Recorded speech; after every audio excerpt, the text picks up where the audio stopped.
যত দ্রুত রোহিঙ্গাদের প্রত্যাবাসন করা যাবে ততই দেশের মঙ্গল হবে বলে জানিয়েছেন স্বরাষ্ট্র উপদেষ্টা লেফটেন্যান্ট জেনারেল জাহাঙ্গীর আলম চৌধুরী।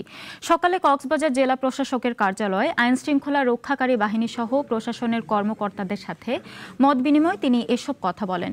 উপদেষ্টা বলেন, রোহিঙ্গারা অপহরণ, মাদক কারবার সহ নানান অপকর্মের সাথে জড়িত।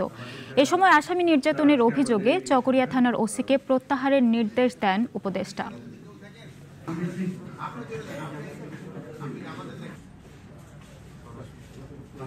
যদিও অফিসিয়ালি 12 লাখ রোহিঙ্গাকে এখানে আশ্রয় দেওয়া হয়েছে, কিন্তু সংখ্যা কিন্তু আরো বেশি এবং তারা কিন্তু বিভিন্ন অপকর্মের সাথে জড়িয়ে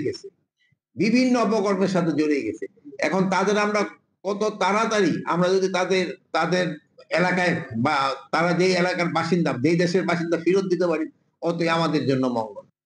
দেশ জুড়ে তোলপাড় ওয়ালটন ফ্রিজ কিনে আপনিও হয়ে যেতে পারেন মিলেনিয়ার।